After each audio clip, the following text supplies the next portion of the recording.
99.7% is the percentage of the vote that Ichiro Suzuki just received to be the first Japanese member of the Baseball Hall of Fame. I just want to have a chat with whoever didn't vote for Ichiro Suzuki to the Baseball Hall of Fame. There's no good reason to not vote for him. There's not like he's going to get in, I'm going to vote for someone else. That's dumb. Because then you'll forever be burdened with the knowledge that you are the one that prevented him from having a unanimous vote. I hope you have a terrible, horrible, no good, very bad day. I hope that you drive to the grocery store and realize your gas tank is on empty and you forgot to fill it up yesterday, so you have to add some time into your day to do that, and it inconveniences you. I hope when you are at self-checkout at the grocery store that you have a bunch of items that can't scan and the little light has to blink above you and then you have to get someone over to scan their card. I hope that just keeps happening. I hope when you're walking out of the grocery store, you have a full load on your arms. You have like 4 bags, so you can't bend down to tie your untied shoes that you didn't know were untied. Your laces are getting all dirty. You just bought those shoes. That sucks. You stepped in a puddle on accident too. That's brutal. One of your shopping bags just ripped. I hope that happens to you. I hope when you're bending over to pick up your groceries, frantically trying, I hope you rip your pants while bending over to do so.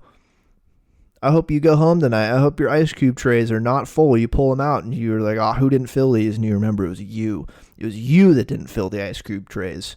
And then when you're filling up the ice cube trays, you spill some water on the ground and don't realize it. And you're a no shoes household. And then you step in the water with your socks on. Now your sock's all wet. What do? Do you put on a new sock? Do you put on 2? You put on a new pair? You take the whole pair off, put it in the laundry? What do? I hope you open up your computer and all your passwords are just gone.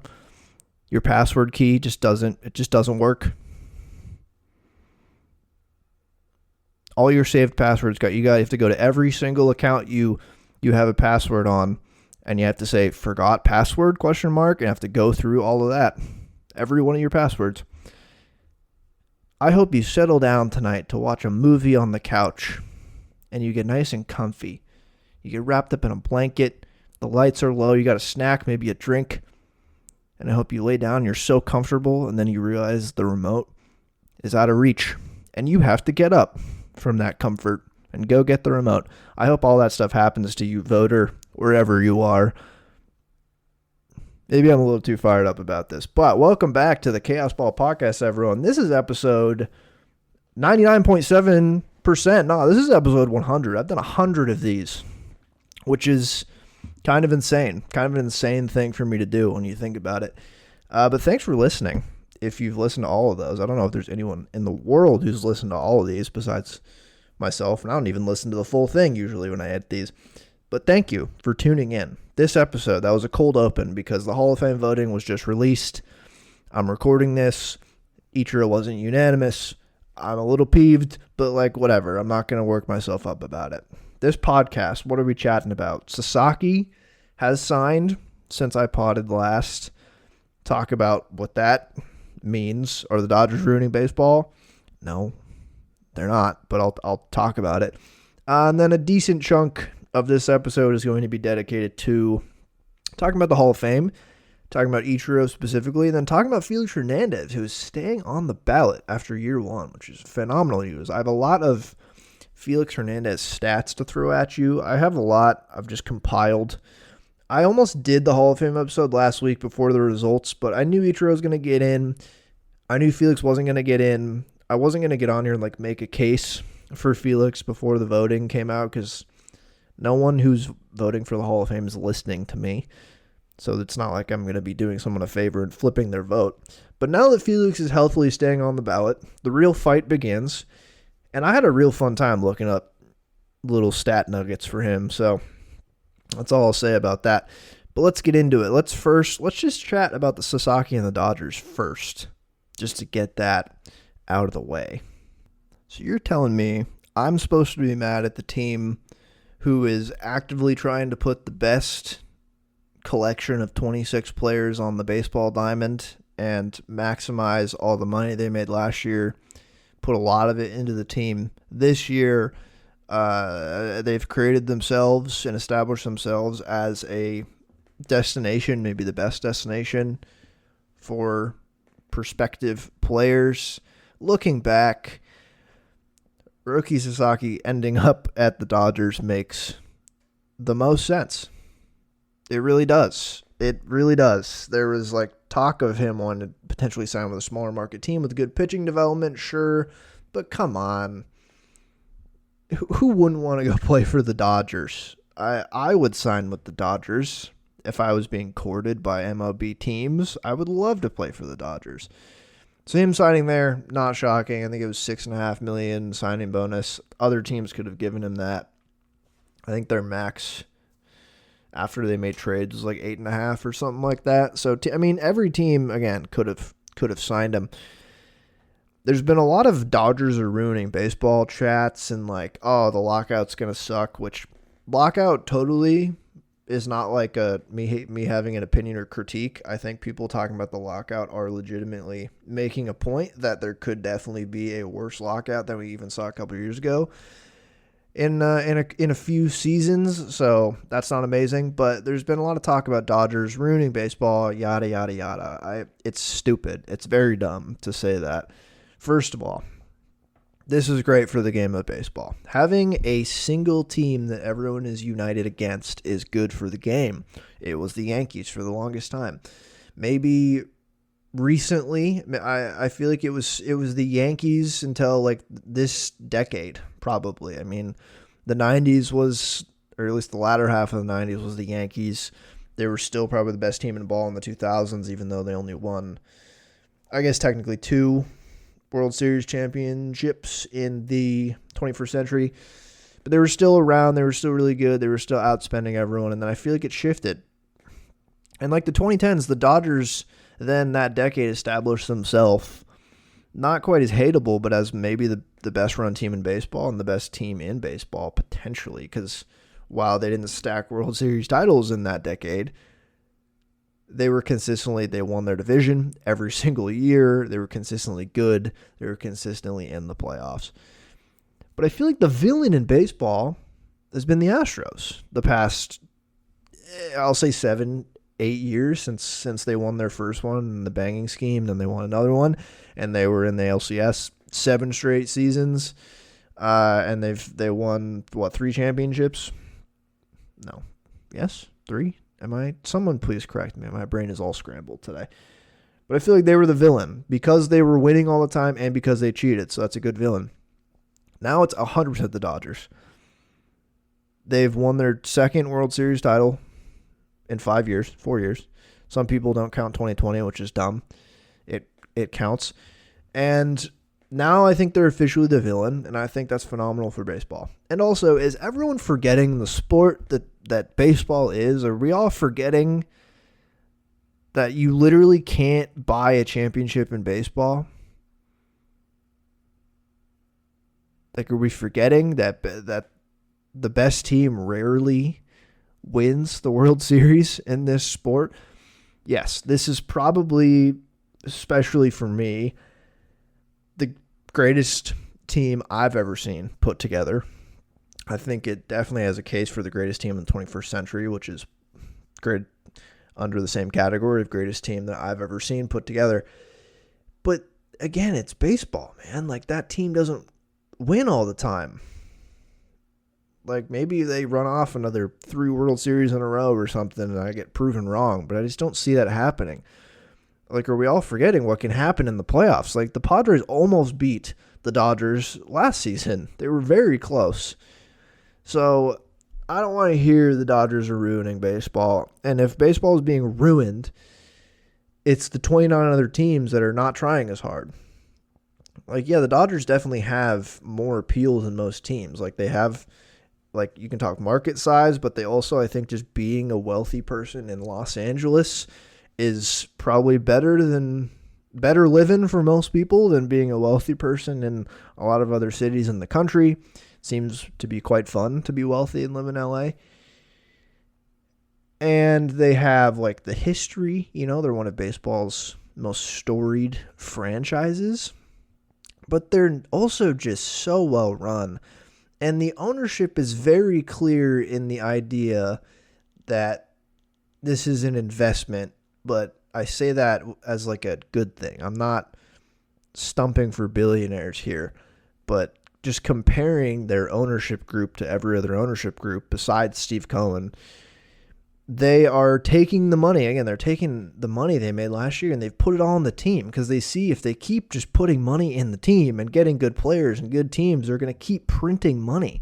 And every team could do this, from the smallest markets to the biggest markets. If the Pirates went out and spent $250 million on a bunch of players this offseason, imagine how much money they would make next year compared to last season with Skeens there and all their other players. And then if they sign some big name free agents, could you imagine? That is generally how investments work. You put more money into the product and you generally make more money, especially in sports.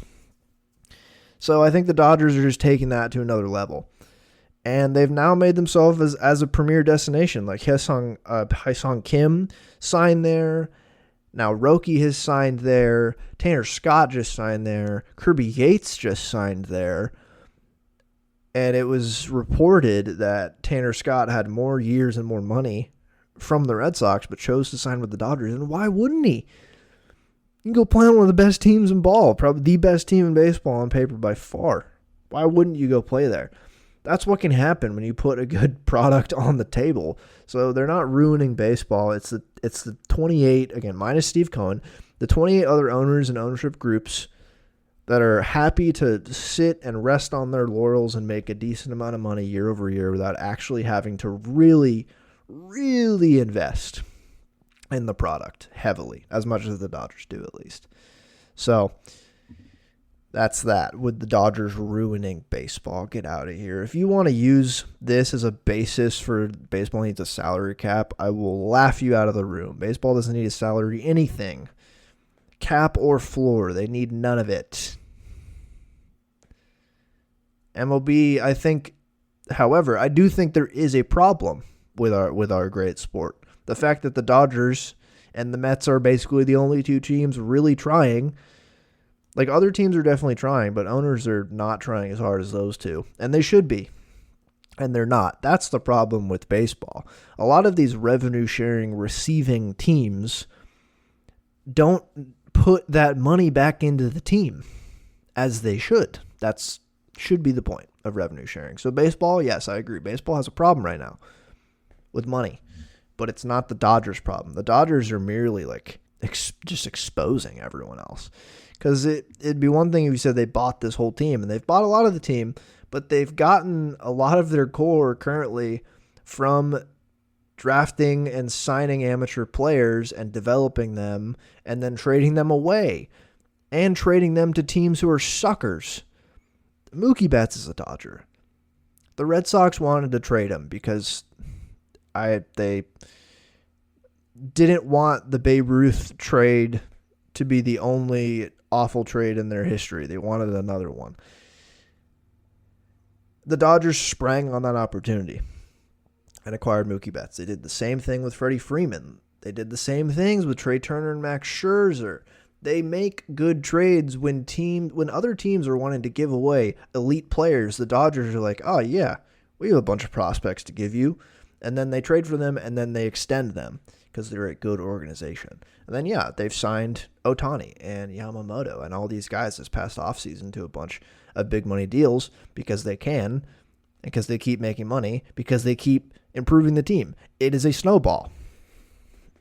But if you think the Dodgers are going to be around forever this good, like, again, I ask, what sport have you been watching?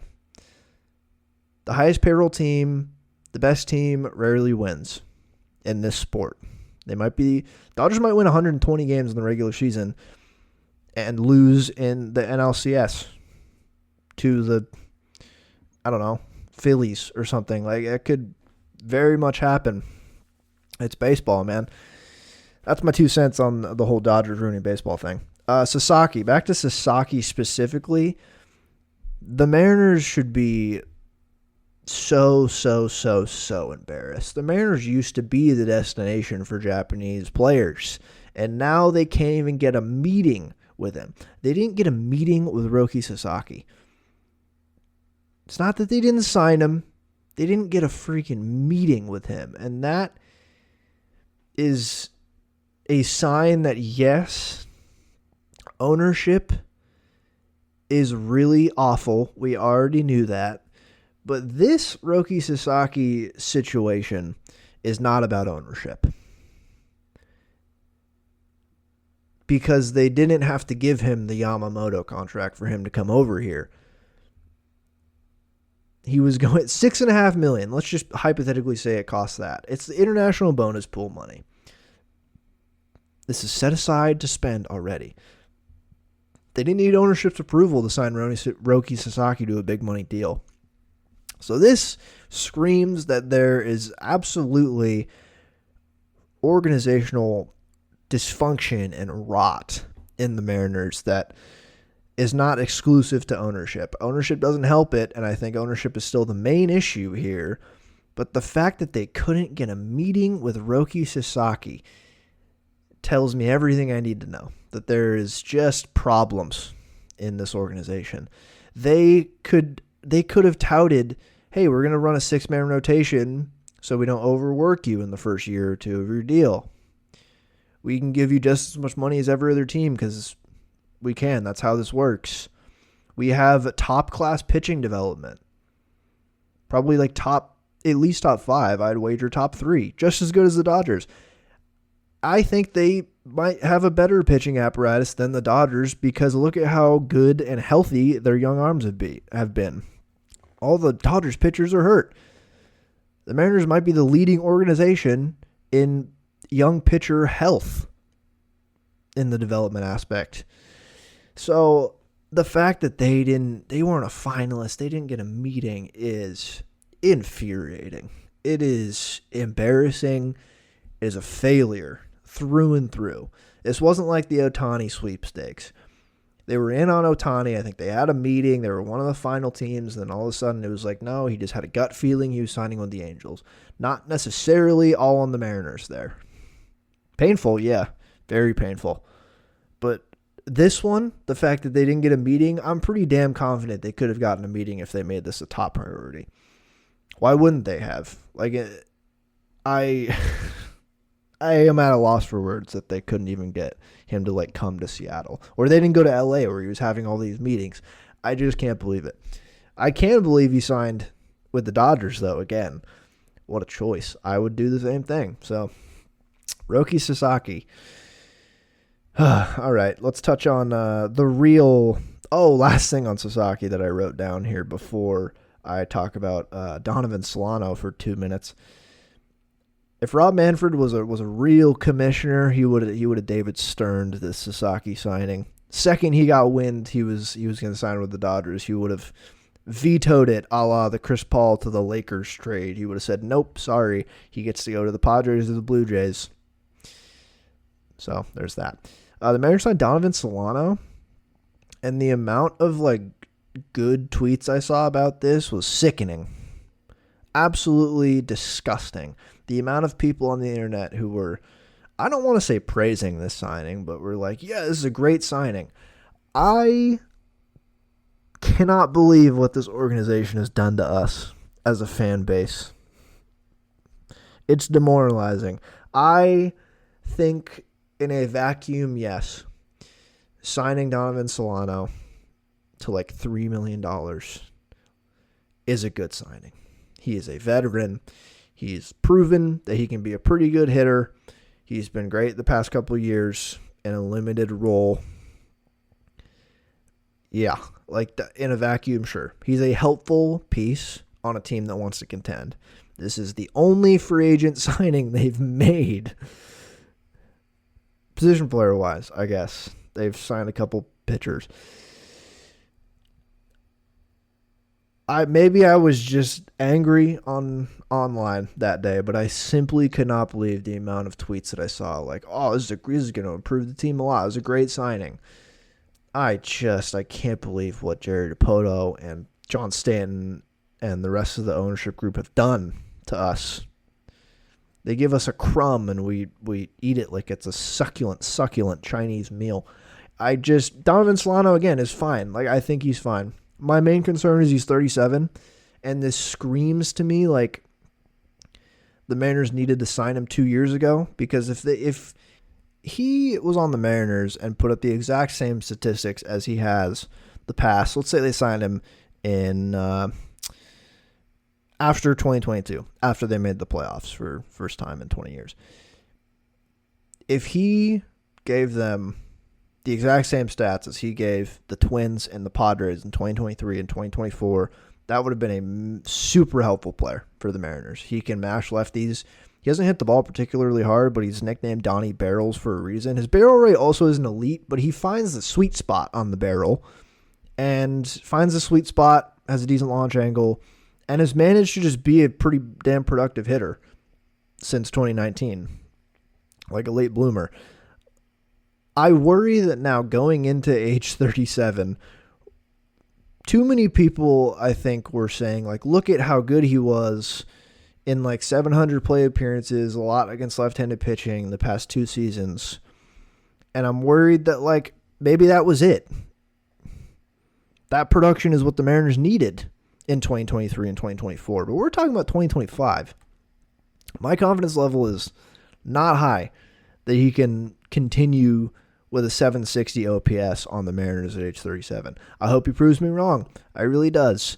I really do. Wow. There's one good thing, I guess, about this signing is maybe they don't. God, I don't know. Maybe they don't sign a first baseman now. They should just sign Pete Alonso. They should give Pete Alonso $90 million for 3 seasons. Like, I don't know why they haven't done it already. That's like roughly what he's looking for. Infuriating. But again, a veteran presence guy who seems to be a pretty good hitter. I think this is a good signing. Again, in a vacuum, I'm just dejected after watching how this team has operated this offseason. So that's Donovan Solano. I'm not excited about it. Again, my main concern, 37 years old. One of those, it was kind of like not 1-to-1 with the AJ Pollock signing. But when AJ Pollock signed and people on the internet were like, look at his numbers against left-handed pitching the past couple of years. I'm like, well, now he's older, 1 year older. Going to the Mariners historically hasn't worked for most hitters. And no matter how good AJ Pollock was against lefties, the sample size was so small. And lo and behold, AJ Pollock was awful for the Mariners.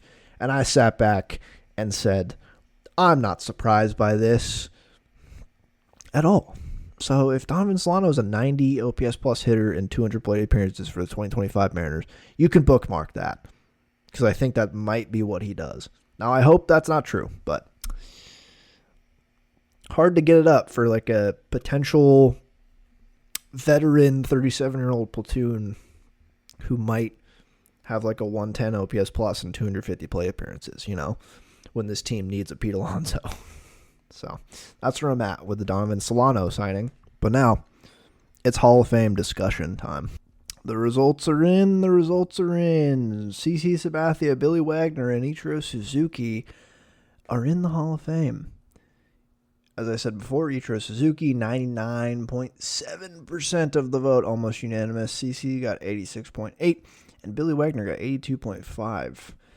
Carlos Beltran got 70.3 on his 3rd year, so he's on a good track. I think the involvement in the bagging scheme is kind of wearing off here. I feel like he's going to get in the next year or two, it seems like.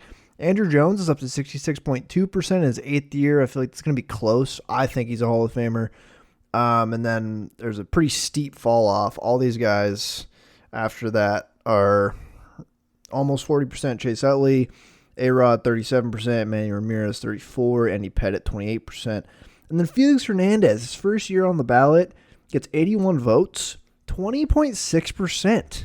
So he stays on here And that is clearing the 5% to stay on, well clearing it, which is amazing. It's way more than I expected him to get. But after all the public ballots were out, it was pretty clear he was going to stay on the ballot, which is awesome. I think going into his Hall of Fame candidacy, I and most people were just hoping he'd get the 5% in the first year to stay on the ballot. So really happy about that. But I'll talk about Ichiro first. I have less to say about him, to be honest with you, than I have about Felix. I'm not going to throw any Ichiro hard stats at you here.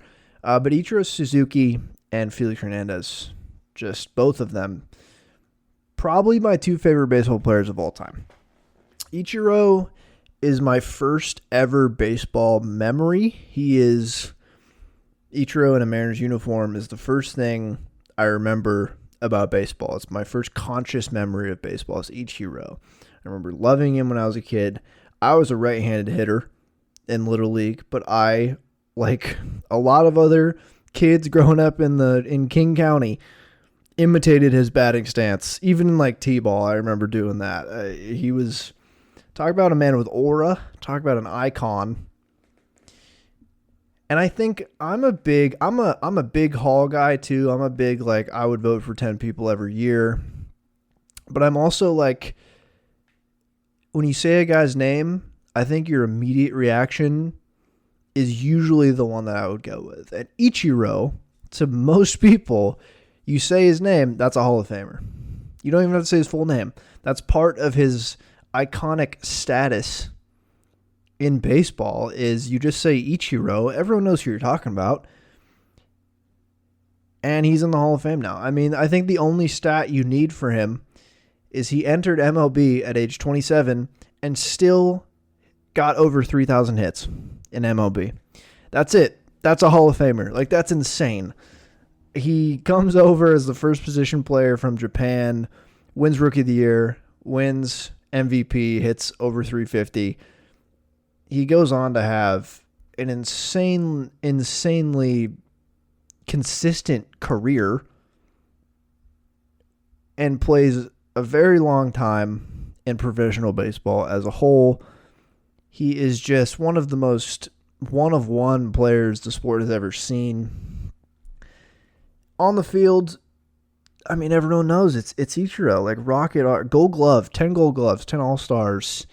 He set the MLB hits record for the season in 2004.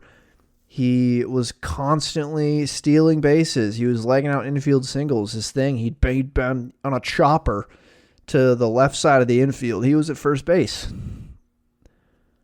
Just an iconic player. And to go along with it, one of the best interviews of all time, I'd say. Some of the best quotes of any professional athlete ever. And it was because he was fairly unassuming and he also wasn't speaking the language. So when he was getting quotes, they did numbers. I mean, he has some of the funniest comedic timing of any athlete of all time. He's just amazing. And the best part of his game, and this has been talked about a lot, he has the famous home run off Mariano Rivera, the famous walk-off, which is an insanely cool moment in baseball history. But so many guys have talked about watching him take BP, and it's like, man, this guy could hit more home runs. And Ichiro has said this. He's like, I don't hit home runs, you know. I'm a singles guy. I play a sexy brand of baseball, you know. And there's interviews with countless players who played with him, who played against him, who said, yeah, if that guy really wanted to focus on hitting dingers, he probably could have. But he didn't. Instead, he was just hitting 350 and having a super well-rounded game in general. Again, I don't have a whole lot else to throw at you about Ichiro. I could just speak about what he means to me personally. He means a lot. I had a huge poster of him in my room when I was a kid. Again, I imitated his batting stance like many other kids. The fact that he still is with the Mariners organization and can clearly probably still play ball at a decent level is astounding. His level of consistency for a decade straight there was crazy. Just crazy. And he means a lot to the Mariners franchise. First Japanese position player to come over here. the first Japanese position player in the Hall of Fame, probably the most iconic Japanese player of all time, really. And he paved the way for many others. I mean, he paved, in a sense, he paved the way for Shohei Ohtani to come over here. So, salute to Ichiro. Just seems like a lovely individual as well. Really addicted to the game of baseball. And I'm so happy he's in the Hall of Fame. I can't wait for his Hall of Fame speech. I cried at his Mariners Hall of Fame speech. I will probably cry again at his Hall of Fame speech for Cooperstown. We're getting to the point now on these ballots where I'm remembering these guys playing baseball. For a little while there, I'm like, Ichiro has my first baseball memory. I remember him. I didn't watch 01. I was 1 year old. But I watched the latter half of his career on the Mariners. And again, his first baseball memory was probably the 04 season, probably somewhere around there. It's not like I fully remember what season it was. But the image in my mind of Ichiro in a Mariners uniform is one of my earliest memories in general. And the fact that I'm now seeing, like, CC Sabathia, I remember watching him, like Carlos Beltran, Chase Utley. I remember these guys, which makes Hall of Fame mean a little bit more to me now. Like Billy Wagner, I have no recollection of Billy Wagner or even Andrew Jones. I'm too young. But I do think they deserve to be in the Hall of Fame. Just looking at their statistics and what guys say about them and watching highlights. So the fact that I remember players now going in the Hall of Fame is great. Salute to Ichiro. There will be a lot of good things written about him this week. So I don't want to take too much of this podcast talking about him.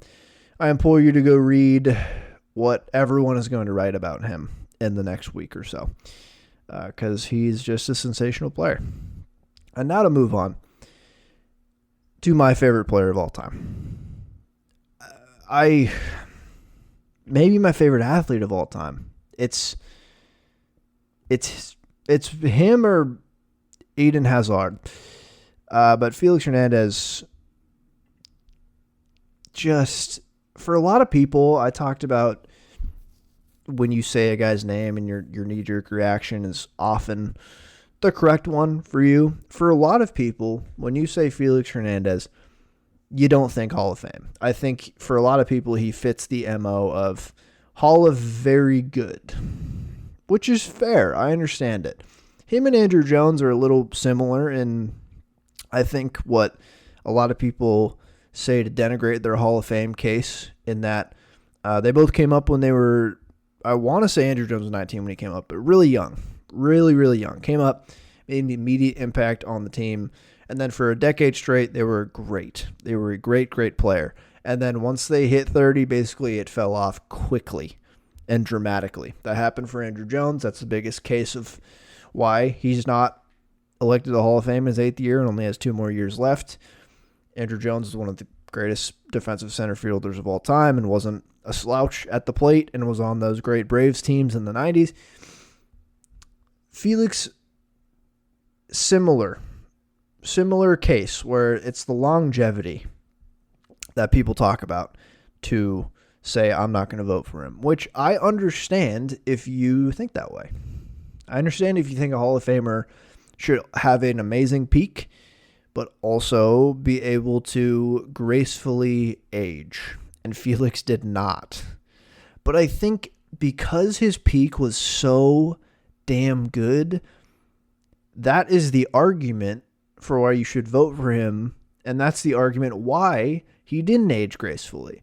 The amount of innings he threw before he turned 30 is sickening when you think about how little innings pitchers throw now. It's crazy how many innings he threw over the course of his career. Like, they worked him like you do not work a pitcher like this anymore. Never would a team do this now. And this was only like 10 years ago, 10 to 15 years ago. Crazy. He came up when he was 19. He was immediately good. And then he didn't look back until about age 30, 31. And then again, it fell off dramatically. And it's sad that he's on the ballot in 2024. It's sad that this is his first year on the ballot because he should be like a unanimous Hall of Famer in my mind, hitting the ballot with Justin Verlander and Max Scherzer and Clayton Kershaw and those guys of his era, because those are guys of his era, which is transitioning to another conversation before I get into his stats that I've pulled, is he marks the end of an era for starting pitchers. I think CC as well does, but he's marking the end of an era before that era technically ends with the Hall of Fame. And what I mean by that is Verlander, Scherzer, Kershaw, Greinke too, even.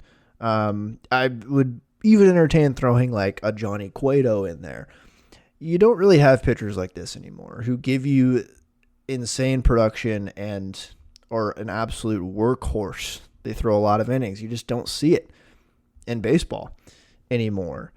And I think when all those guys go into the Hall of Fame, the conversation will shift completely. Like, how are we going to judge pitchers who have come up in the last 7 years? We're going to have to judge them on a completely different curve. They're not going to have the workload as pitchers of eras before. And because Felix's career fell off so quickly, he's a good litmus test for how that conversation is going to change over the next 9 years. He got 20% in year one. That's great. The real fight starts now. And I think the fact that he got 20% shows that I think the conversation's already kind of shifted. I think people are looking at it now like, oh, this wasn't too long ago. He was averaging for like his peak, like 235 innings a year and like a sub-3 ERA. He was insane. He was insanely good. So it's weird that he's going to potentially enter and or leave the ballot before Kershaw, Verlander, Scherzer, and all those pitchers, because they've lasted longer. They've had better careers than him. But he was of that same era, and there's a very good debate that he was, I can confidently say he was the second best pitcher during his peak to only Clayton Kershaw, and the numbers will back me up there. But you talk about aura. He had the King Felix nickname. He had the King's Court. He was an insanely fun pitcher to watch. He was not very stoic on the mound. He showed a lot of emotions. His pitching windup was fun. He had aura on the mound, is what my generation likes to say. So now let's just dig into the numbers. Again, I would vote for Felix for the Hall of Fame.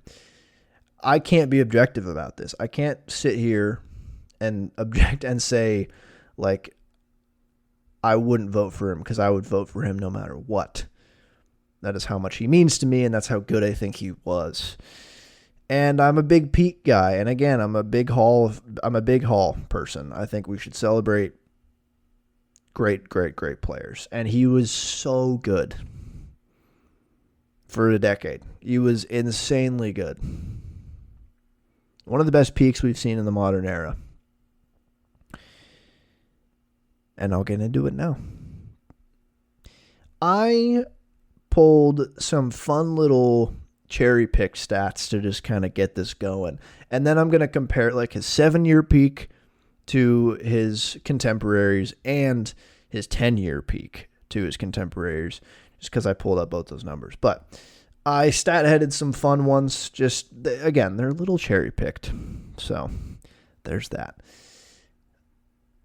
In the integration era, which is 1947 to now, the pitchers with the most seasons throwing 230 innings or more with a 2.5 ERA or lower,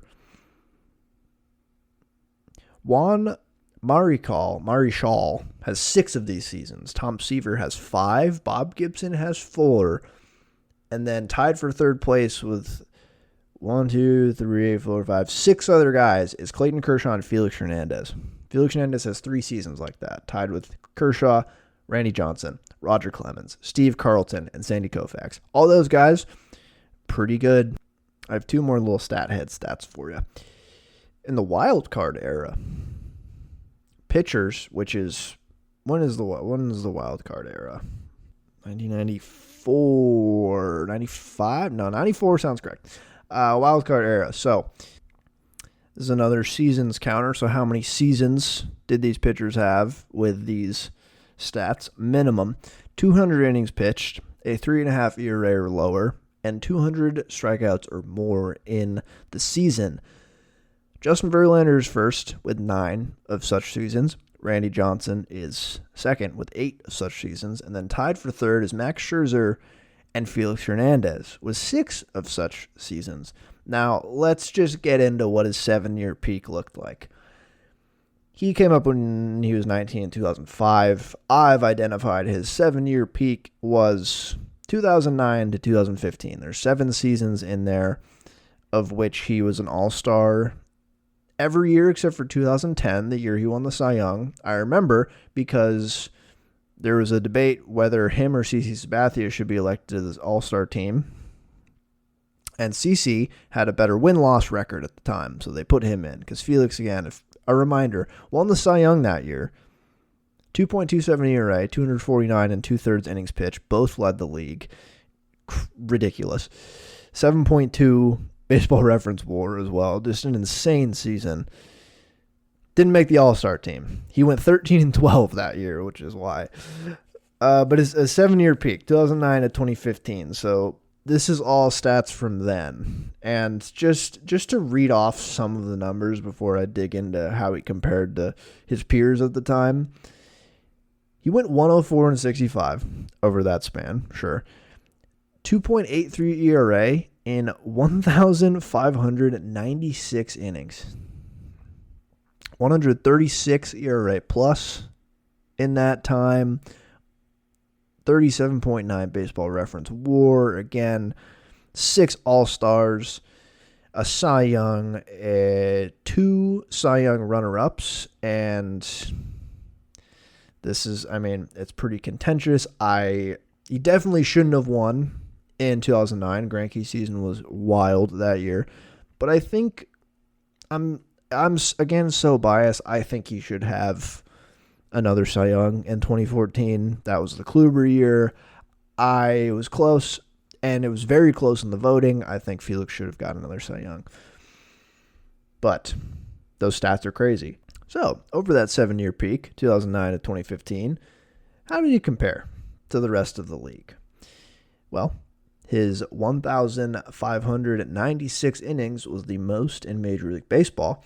And for just a second here, I want you to take a stab at who you think is second to him.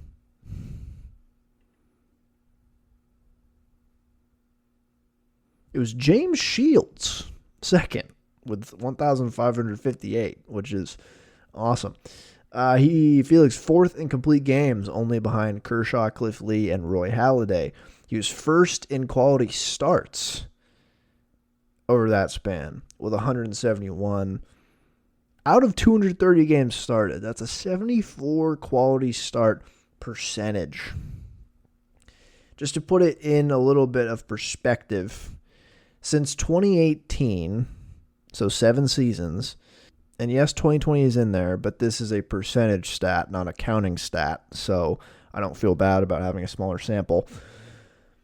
Who do you think has been the best pitchers in the league over that time? And I'll answer your question. It's been Zach Wheeler and Garrett Cole.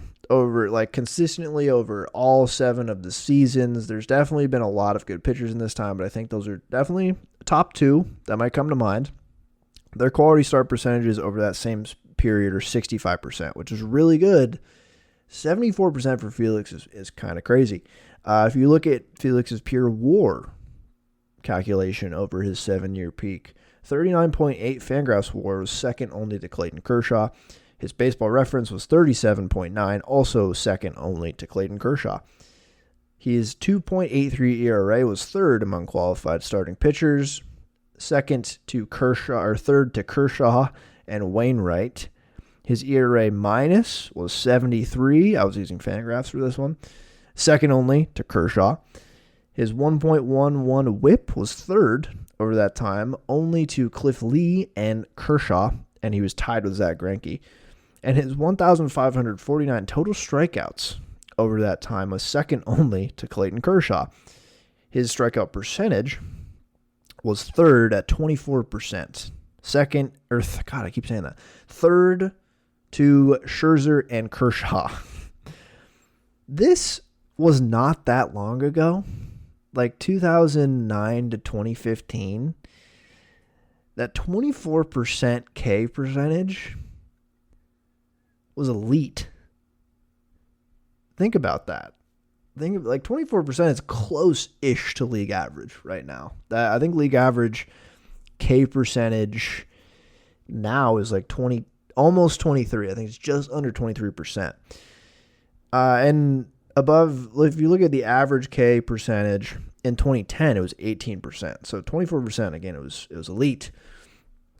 What's also really fun is, and this was a trademark of his with his elite changeup, during this time period, he led the league in ground ball percentage among qualified starters, which is just a fun one. And then here's the kicker. His run support per 9 innings over this span was last among qualified starters with 4.0 run support, 4.01 runs per 9 innings that the Mariners gave him over his 7-year peak. Again, one of the best peaks we've seen from a pitcher in the history of the sport. Last in run support. Like, that is so predictable. Like, I found that it was obviously not shocking. It just confirmed, it's just confirmation bias, but it's hilarious that it actually is true. So over his 7-year peak, did you hear how many times I said only second to Clayton Kershaw? Yeah. Real quick, his 10-year peak, just to widen the window a little bit, and I've identified his 10-year peak to be 2007 to 2016, ages 21 to 30. And still, he was very good compared to Major League Baseball at the time. His 2,140 and a third innings was third in Major League Baseball behind Verlander and James Shields. He was fifth in complete games behind Kershaw, Sabathia, Lee, and Halladay. He was first in quality starts. Again, his 48 Fangraphs WAR was third to Verlander and Kershaw above him. His Baseball Reference WAR was 47.2, same, third to Verlander and Kershaw. His 3.06 ERA was second among qualified starters, second to only, you guessed it, Clayton Kershaw. ERA minus was 77. Can you guess who was first? Yep, Kershaw. His 2,011 strikeouts total over this 10-year span, second to only Justin Verlander. And then his strikeout percentage was 8th among qualified starters at 23%. From 2007 to 2016. Greinke, Cole Hamels, Verlander, David Price, Tim Lincecum, and Max Scherzer, Clayton Kershaw were the ones above him. Probably the lowest ranking I'm going to tell you today, besides run support where he was last. But I will say, while his K percentage was 8th, I told you his total Ks were second to Verlander, and that's because he threw more innings than all of those guys I just said besides Verlander. He was still first in ground ball percentage over this 10-year peak, just like the 7-year peak, which isn't surprising. And then his run support per 9 was actually not last, but second to last over these 10 years. And I feel like it's because this peak includes 2015 and 2016. Or I guess actually maybe 2016 put him over the hump here because that team was actually pretty decent at scoring runs. But second to only Matt Cain, second to last to Matt Cain in run support. So if you're a peak person, instead of, like, if you put more Hall of Fame worth on a peak than, like, longevity, like, Felix is your man. Like, he was so good. Again, from age 19 to 30. And then it fell off when he hit 31. He was hurt and just couldn't pitch well. And again, I think that just the fact that he didn't age gracefully at all is just a testament to how good and how many innings he threw at his peak. It's like almost a compliment that he couldn't pitch well into his 30s. He couldn't pitch into his 30s at all. That's almost a compliment to just how much of a workhorse he was. And again, we just don't see this in the game anymore. And obviously his Cy Young helps his Hall of Fame case, his All-Stars, his Cy Young finishes help. He always got MVP votes in those Cy Young good years. The perfect game adds to his lore. I think that adds to his Hall of Fame case. Throwing a perfect game is insanely cool. And only, 24 guys have ever done it, 25 guys. I was at that game. Shout out to my brother Tyler for bringing me to that game.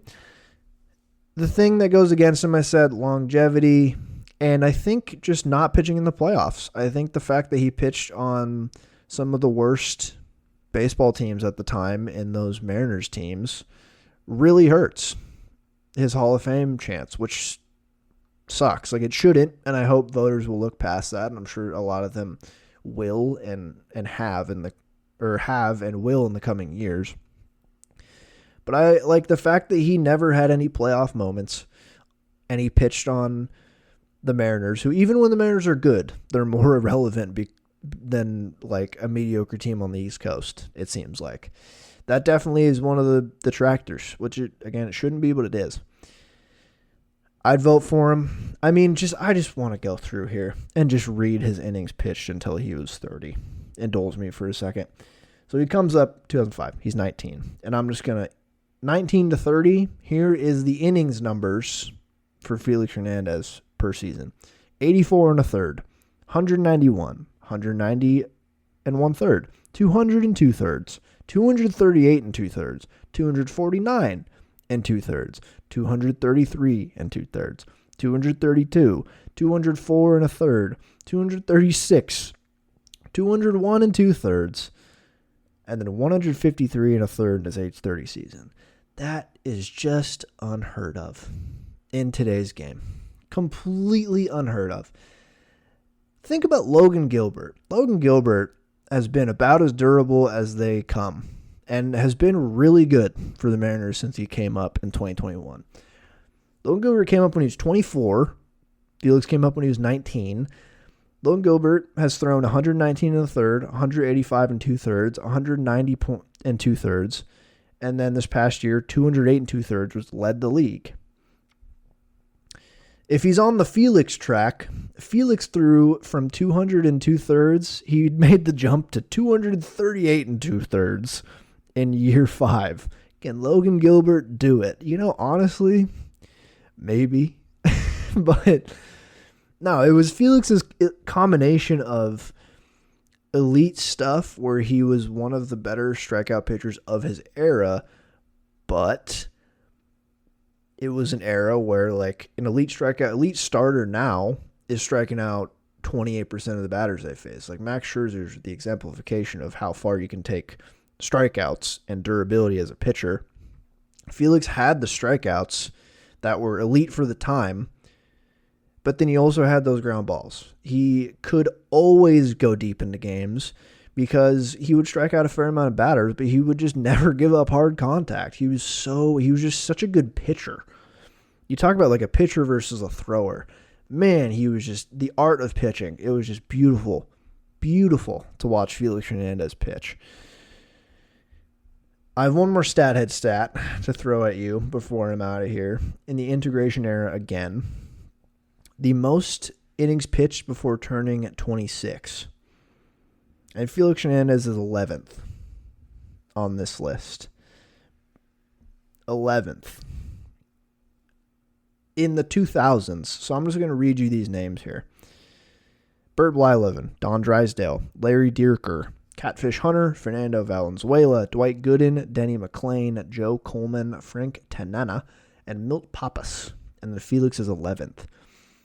So that's, again, most innings pitched before turning 26. Felix threw 1,388 and a third. The closest pitcher on this list to Felix, like in time period wise, was Dwight Gooden, and that was 1984 to 1990. Valenzuela was the second closest, 1980 to 1986. All the rest of those pitchers in the integration era were from the 60s and 70s, where pitchers commonly went a lot longer in games. So the fact that Felix did it in the 21st century is insane. The fact that he threw that many innings. Felix is a Hall of Famer in my book. I really hope he makes it. This was a super encouraging first year. I really can't believe he got just over 20%. Like, I'm elated at that. And I really, really hope these next 9 years he gets into the Hall. Like, I might cry if he does. That would be just amazing. And I will rest my case there. Shout out to Ichiro. Shout out to Felix. And I'll leave you at that. Let's hope the Mariners blow me out of the water and sign Pete Alonso to play baseball for them. Let's just hope. Let's cross our fingers, huh? Thanks for listening. Again, this is episode 100. I can't believe I made 100 of these. I'm going to make 100 more. I'm going to promise you that right now. But thank you for listening to this week and any other of my podcast episodes that you've listened to. Thank you. Have a great rest of your week. And go Ichiro. Go Felix.